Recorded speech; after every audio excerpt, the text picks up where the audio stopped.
Minnesota, Nebraska, and Wisconsin will kick off their seasons and the first full weekend of a 2026 college football season.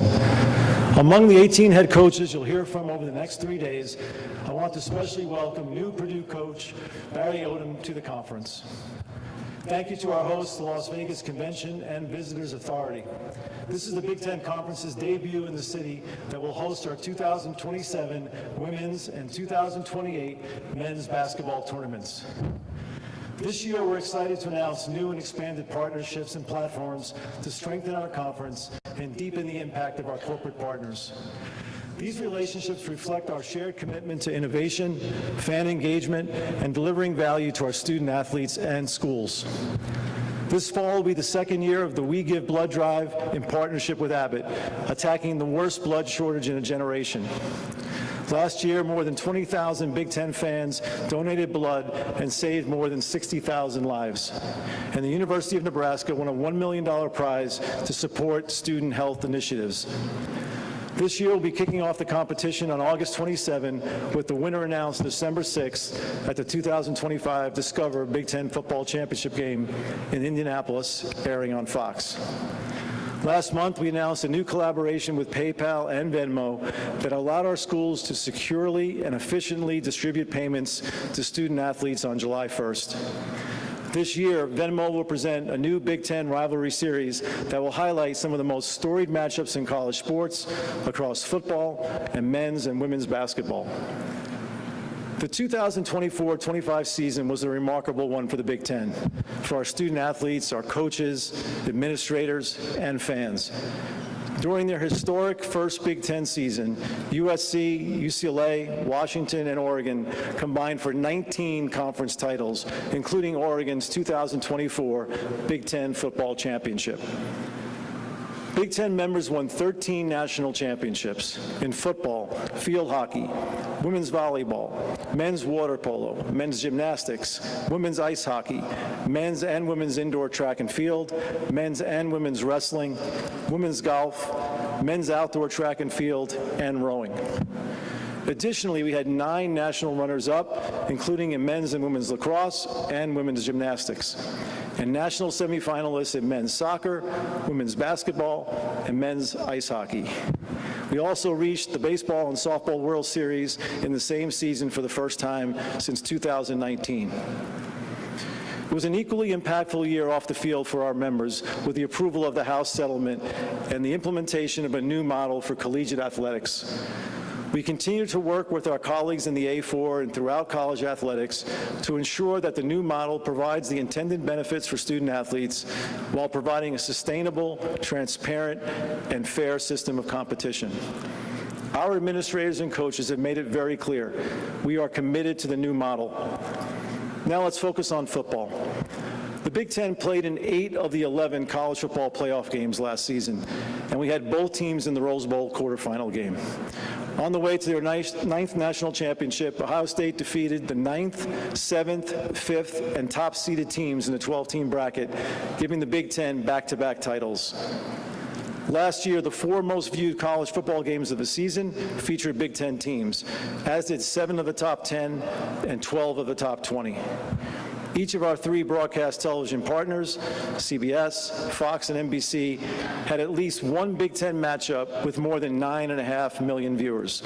21 of our games had more than 5 million viewers, and 40 had at least 3 million viewers. As for the 25 season, this week you will hear from our coaches and an outstanding group of players. It's clear Big Ten football has never been deeper or stronger. I know there's been a great deal of talk about the future CFP format, and I'm sure you'll have questions for me. First, I'd like to talk about the process. In the spring of 2024, the member conferences came together to negotiate a media deal with ESPN. Prior to concluding that deal, an agreement was reached that set forth revenue sharing from the college football playoff to the conferences and Notre Dame. At the time, there was a lot of discussion about future formats and the number of teams in the playoff. A specific decision on format was not reached. Instead, it was agreed that the Big Ten and SEC would control changes to the CFP format and the selection committee process after considering feedback from the membership. Like the revenue share parameters, The Big Ten and SEC's format control is set forth clearly in the agreement that all members signed. With respect to format, the Big Ten has been consistent in its strong preference for a playoff system that allocates spots based on conference standings and the results of play-in games. We want to better connect the regular season and the postseason. A critical goal of any postseason format, regardless of sport, is to keep as many teams alive as deep into the season as possible. We want more conference games to matter in November. Also, the playoff format should not function as a disincentive to schedule tough non-conference games. As we said throughout this process, we are open to considering any format ideas that come from our colleagues or the CFP staff. But to be clear, formats that increase the discretion and role of the CFP selection committee will have a difficult time gaining support from the Big Ten. I want to leave more time for questions, so thank you all for being here, especially our 18 head coaches and 54 student athletes representing their schools. And as I said, I look forward to your questions. Thank you.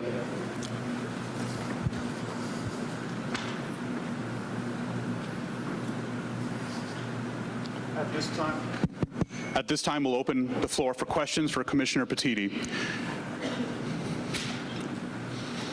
On your right, Tony. There you go. Thank you.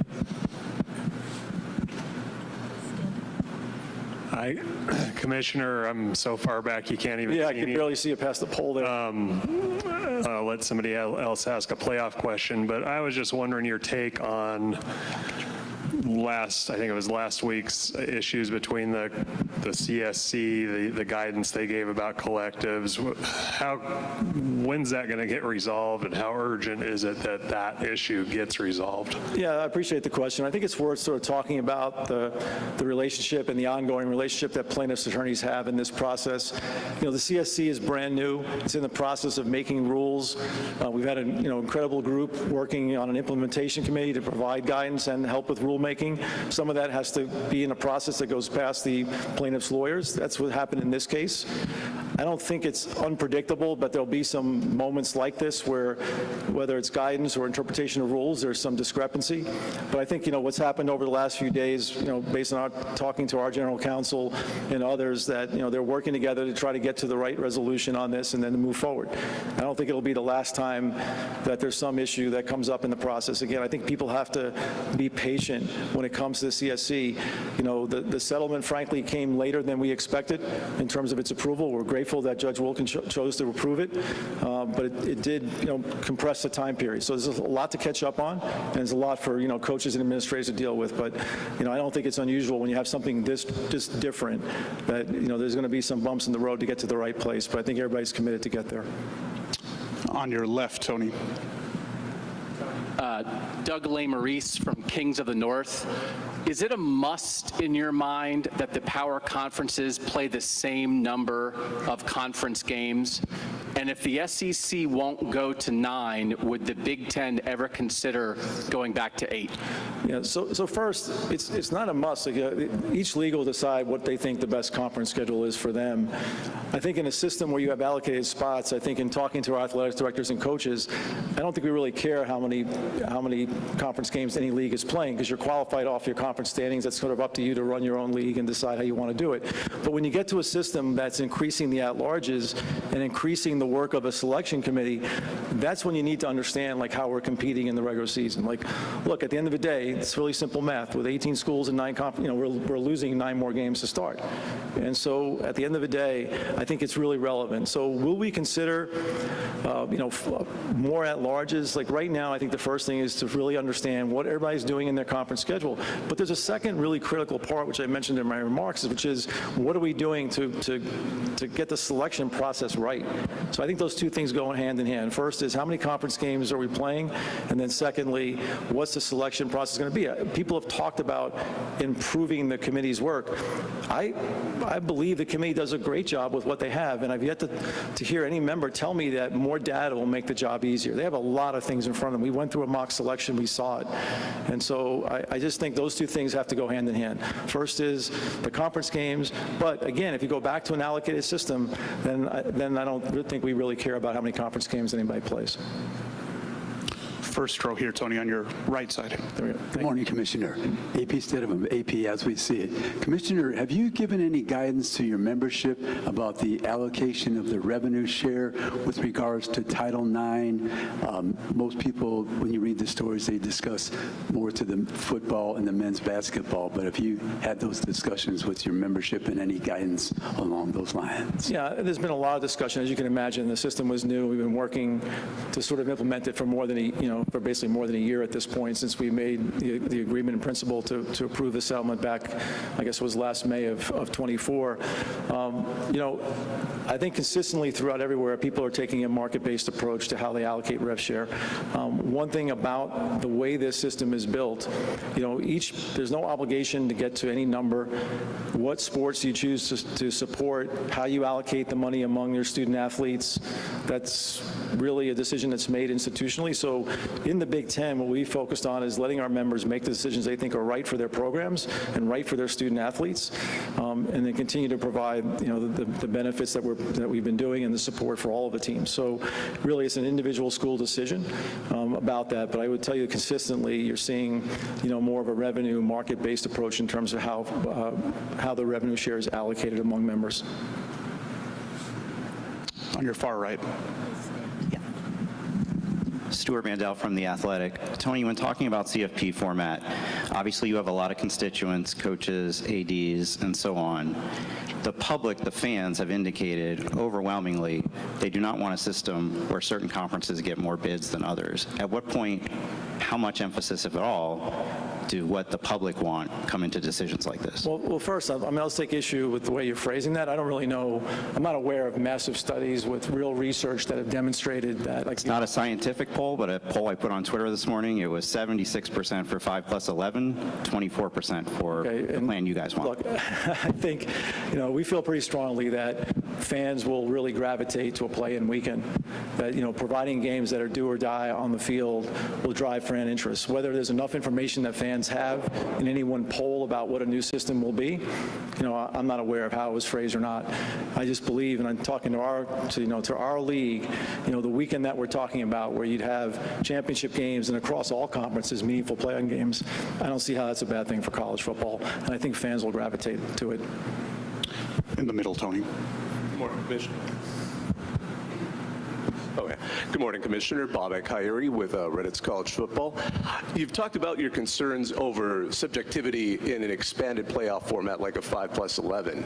Do you feel there was issues with subjectivity in the committee this past season that leads you to that conclusion? I think it's been a really hard thing to do for a long time. I mean, you going back to the BCS and deciding who the two teams are, and then going back through the 14 playoff. It hasn't been easy, and I think I'm not going to comment on the last couple of seasons, but I think there are a lot of places who think it's also teams not getting consideration. I just think there's a lot of that. So the idea that I'm not going to point to any one school, whether it's in our league or outside our league, you can go back and look at the reaction when the rankings come out and who's invited and see all that yourself. But at the end of the day, I think there's been, a lot of concern about how those decisions are made. I focus on that piece. How are we differentiating from teams that don't have head-to-head play, teams that don't play common schedules across leagues that do different things? And I think that's a really hard, tall order. And the point I will make is that every time you think about expansion, I think there's some sort of counter idea that it gets easier to make these decisions. It actually gets harder. More teams look alike. More teams are going to have 9-3 records. More teams are going to struggle in a conference road game. More teams might stumble in a conference home game. And some teams play tougher non-conference schedules. At least, and there's also just the evolution of how you go through the season and how you move across. So I just think that those decisions are really difficult to make. And I know this has been the system that we've used for a really long time, but I have a hard time believing expanding it that will make these decisions easier. Thank you. On your far left. Adam King, 10 TV. There's a report out that you wrote a letter to the NCAA about the Michigan sign stealing scandal. Curious whether the letter happened or not. Do you believe that that should be put to bed, that the punishment that you issued is strong enough and that the investigation should be closed? Yeah, well, the first part, I'm going to confirm that we did submit a letter. It's not uncommon in proceedings for a conference office to weigh in on. I'm not going to address what the contents of the letter we sent are, and because because it's an ongoing process, I don't think it's appropriate for me to comment about whether it's enough or not while there are individuals deliberating. I don't think that's the right thing to do in the process. Look, I will say, having gone through this, one thing to point out is I think when you think about the CSC and the discipline and what we're trying to build with the new entity, having an enforcement mechanism that just is faster is a priority, one that reacts more quickly. This is a system we have now. It's been in place for a long time. It functions the way it was built, but I do think there's this consensus among our colleagues that whatever we're building for the enforcement piece that's going to live inside the CSC, that's got to be there. It's just difficult to be still talking about this, almost on 2 seasons after. So I think everybody agrees that that part of the process should change. Thank you. Just a reminder to please state your name and affiliation clearly into the microphone. Tony, standing in the back on your right. Oh, yeah, there you go. In the back, Commissioner. Todd Sadowski, Fox 43 Sports and Nittany Game Week. I wanted to ask you about our location here for the next couple of days in Las Vegas. There's no Big Ten programs here. What went into the reasoning to have them host the Big Ten Media Days? They obviously have the College National Championship coming up. What do you see as the future of this city and the involvement potentially in the Big Ten Conference? Yeah, I mean, to be really candid, this was a logistics thing. There were some things going on in Indianapolis. We've tried to and have brought our media days to Indy, and it's worked really well for us. There just wasn't possible this year, and then we had to make some decisions about where to go. We're bringing our men's and women's basketball tournaments here in the next couple of years, so it made sense. And the city's been great in terms of providing us the resources we need to do this. I think obviously we are a conference that goes coast to coast, so having some presence closer to our West Coast members is not a bad thing. So it was really just started with logistics, to be really candid. First row right in front of you. Yeah, Commissioner, Steve Hellwagen, Bucknuts and 24/7 Sports in Columbus. Question I have is about the play-in situation that you want to institute for the playoff.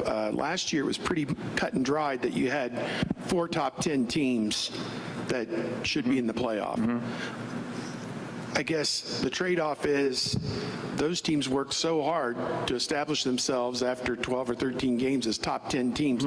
Why should they have to play Illinois or Iowa, just as examples, who had more league losses?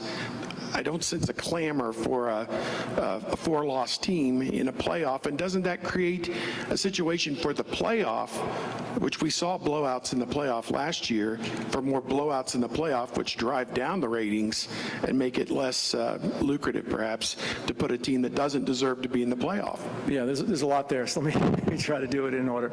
So the first piece about the value of the playing games. First, I have to commend our coaches because they obviously talk about the same thing you just raised. Like, hey, if I'm in position, I could get hurt by losing a game. I think where our coaches came down and our ADs was that, at the end of the day, there are 18 members in the Big Ten. You have 17 available opponents. You play 9 of them.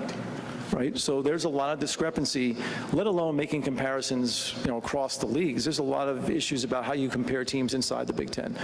Your schedule, just by the way it plays out, might be easier than people thought when it was made up. We obviously try to competitively balance our schedules. So there's an issue there, like even within our own league, giving teams a chance. Where we came down is that we were willing to take that risk. If you had 16 teams, there's still a catch-all where there's potentially 3 at-larges. So in your example, if a 6 seed beat a 3, could the 3 then go into a pool to get in? Maybe. But at the end of the day, I think our coaches are willing to take that risk because what they're thinking about it is not a snapshot of any one season. They're looking at how do we get more teams in contention. Look, as you expand the playoff, the rest of the bowl system and how we're trying to protect all of that, you're basically driving everybody to this one event. And it's just, I think in every league's interest, not just ours, to have more teams emerging, like Indiana did last year, giving more teams a chance to compete. And there's just huge value in having games across. Look, last year Ohio State was 7-2 and finished 4th in the Big Ten, right? Was undefeated in non-conference play. So, the idea that we can go deep, I feel pretty strongly about that. If you're 6-3 in the Big Ten, I would argue that's a great record. And if you stumbled in a non-conference game, I don't know why that disqualifies you. 8-4 is a winning percentage. If you project that winning percentage in every other sport, I'm pretty sure you make the postseason.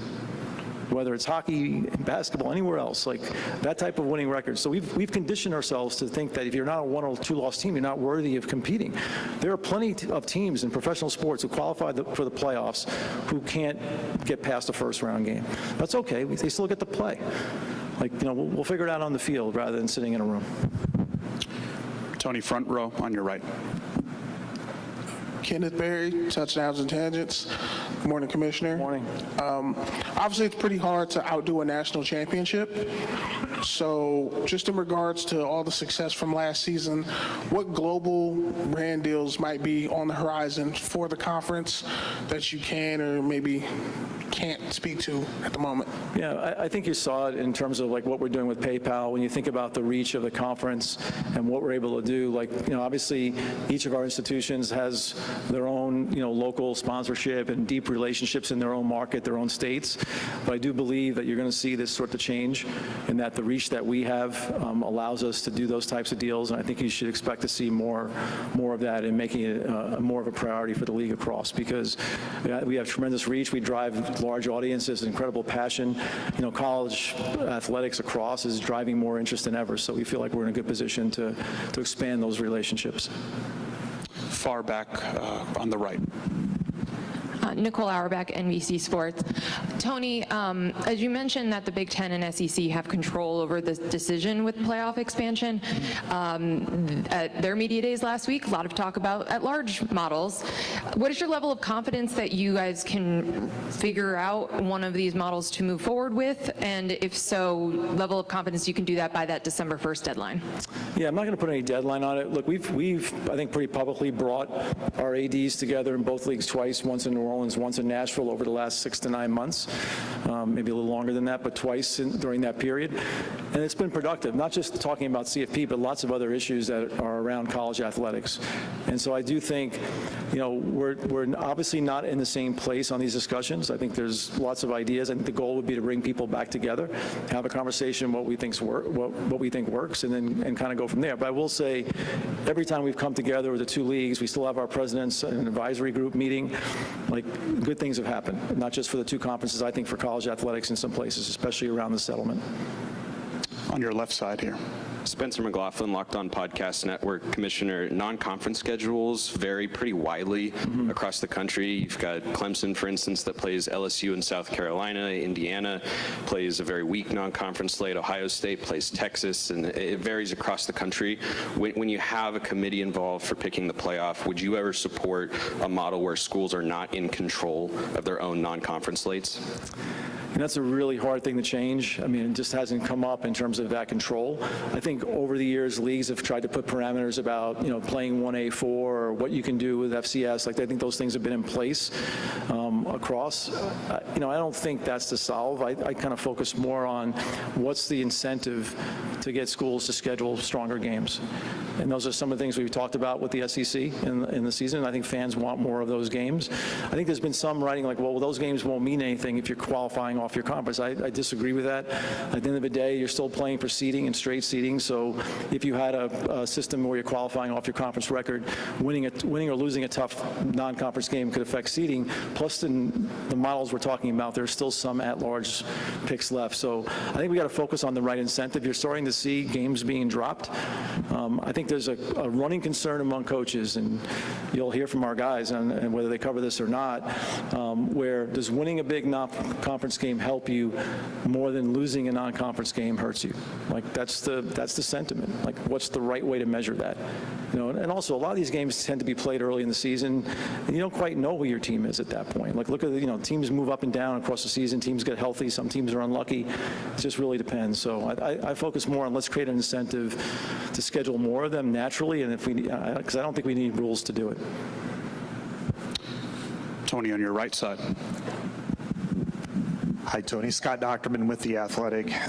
Your colleague with the Southeastern Conference has touted his conference as the best in the country and produced materials to suggest their strength of schedule is better than even, in some cases, a 9-game schedule with the Big Ten. Do you agree with him on that, or do you disagree on that? And also, Indiana was much maligned last year for its schedule. However, the results were the results. What do you say to to that, and what do you, how do you discuss the SEC? Yeah, I'm going to start at the back, talking about Indiana's schedule. Look, when Indiana's schedule was made, on their schedule were the two teams that played in the championship game the season before, right? They played Michigan and Washington both at home, won both of those games.